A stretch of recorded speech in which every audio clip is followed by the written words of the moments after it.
चलिए ध्यान दीजिएगा, देखिएगा आपका ये विद्युत का सवाल है और बहुत से इसमें प्रतिरोधक देखिए बनाए गए हैं जो आपको ए और बी के बीच में प्रतिरोध तुल्य प्रतिरोध निकालना है।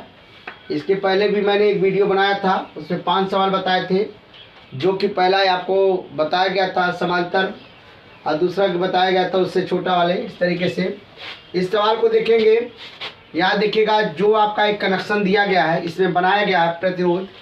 यहाँ से देखेंगे इस जो अगर कोई धारा प्रवाहित हो रही है यहाँ से, तो यहाँ भी 1 ओम धारा प्रवाहित हो रही है। यहाँ से जब बढ़ती है धारा तो कितना ये धारा इधर जा रही है, कितना ये धारा दे रही है, हमको भी पता नहीं है, ना किसी को पता है।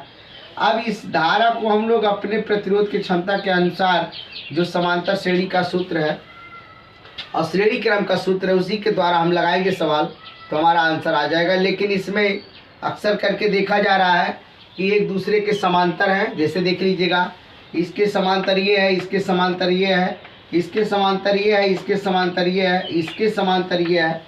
तो हम लोग एक काम करेंगे, पहले इसको ये पांचों को एक समांतर वाले श्रेणी को एक बैग में हल कर लेते हैं। देखिए कैसे हल करते हैं।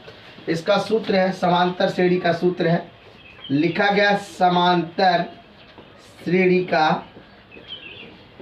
का सूत्र लगाएंगे। ध्यान दीजिएगा, ये आपको जानकारी हो। पहला क्या लिखेंगे हम लोग, ध्यान दीजिएगा, थोड़ा सा इसे मिटा दे रहे हैं। यहाँ लिखेंगे हम लोग, ध्यान दीजिएगा, 1/r बराबर लिखेंगे 1/r1 plus 1/r2 plus 1/r3 plus 1/r4 plus 1/r5। देखिए पांचों लिख लिए। अब पांचों का सबका 1 ओम है, इसको आप यहीं पे लिख लीजिएगा। 1/r बराबर 1/1 प्लस 1/1 प्लस 1/1 प्लस 1/1 प्लस 1/1। ध्यान दीजिएगा, अब हम लोग 1/r ऐसे इस तरीके से लिख के इसका लघुत्तम ले सकते हैं। तो लघुत्तम लेंगे तो 1 आएगा, सबका 1 आएगा। 1 प्लस 1 प्लस 1 प्लस आपका 1 प्लस आपका 1। देखिएगा तो जोड़ेंगे तो 1/r बराबर जोड़ेंगे तो आ जाएगा 5, 5/1। तो अब इसका हम लोग तिर्यक गुणा कर लेंगे तो r बराबर आपका आ जाएगा, ध्यान दीजिएगा, r बराबर आपका आ जाएगा 1/5 हो जाएगा। देखिएगा ये इसका वैल्यू मिल गया आपको, लेकिन यहाँ ओम आप लिख सकते हैं, कोई दिक्कत नहीं है। ध्यान दीजिएगा, लिखना जरूरी है। इसके बाद देखेंगे हम लोग थोड़ा सा और भी देखेंगे कि जब ये आपका 1/5 ओम निकल गया तो हमको और भी कुछ काम करना है। देखिए कैसे करते हैं। 1 ओम यहाँ है, 1 ओम है यहाँ है, तो फिर ये लगाएंगे यहीं पे। देखिएगा समांतर श्रेणी का सूत्र लगाएंगे, समांतर श्रेणी का सूत्र फिर लगाएंगे।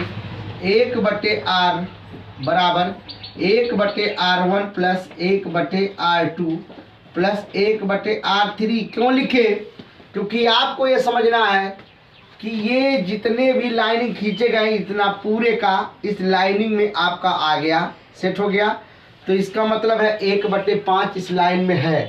तो 1 2 3 इस पे तीनों पे हम लोग निकाल लेंगे। देखिए 1/r बराबर, अब लिखा 1/1 लिख देंगे, ये वाला उठा के, फिर बीचों बीच आपका ये वाला दिया गया तो 1/5 लिख देंगे हम लोग, और प्लस का 1/, इसका है तो 1/1 लिख देंगे। लघुत्तम लेंगे तो आ जाएगा 5। यहाँ देखिएगा 1 से काटेंगे तो हो जाएगा 5, इससे काटेंगे तो 1 प्लस का चिन्ह लगाएंगे, अब इससे काटेंगे तो आपका हो जाएगा 5। 1/r बराबर जोड़ लो, हो जाएगा 11/5। तिर्यक आप गुणा कर दीजिएगा, इसका भी जैसे इसका किए वैसा इसका भी कर देंगे तो r बराबर आपको मिल जाएगा 5/11। देखिएगा ये आंसर मिल गया, क्लियर। अब हम लोग एक बार और भी करेंगे, उसके बाद हमारा आंसर आ जाएगा। देखिएगा इसके बाद थोड़ा सा मिटा दे रहे हैं क्योंकि जगह का कमी है। यहाँ देखेंगे अब जो हमारे पास मिला है, अब देखना क्या है, बचा क्या है आपके पास है, बचा आपके पास 1 ओम मात्र बचा है।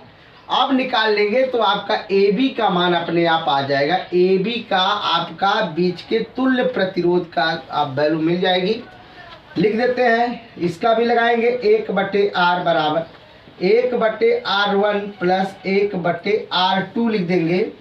तो 1/R बराबर लिखेंगे, इसकी वैल्यू आपको मिली है, कितना मिला 1 मिला, तो 1/1 कर दो, प्लस इसका कितना 5, 5 आपका 11 कर दो।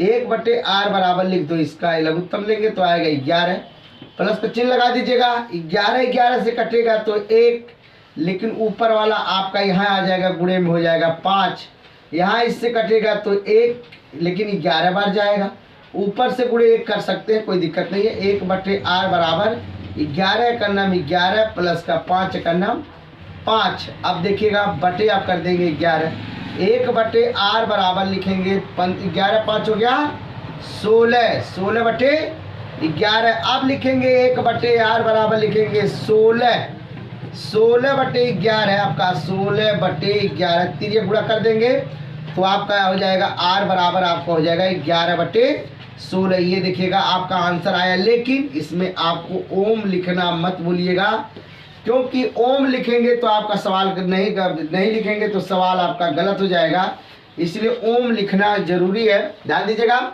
इसके बाद अगला सवाल जो हम बताएंगे उसमें अंक, उसमें चित्र के माध्यम से नहीं रहेगा, उसमें सिर्फ सवाल मॉडल रहेगा, क्योंकि वो पेपर में बहुत ज़्यादा क्वेश्चन देता है। ये भी देगा पेपर में, एक क्वेश्चन आपका देखिएगा बहुत थोड़ा सा कठिन है देखने में, लेकिन लगाने में कोई कठिनाई नहीं है। समांतर श्रेणी का सूत्र लगा दीजिए, सब आंसर आ जाएगा।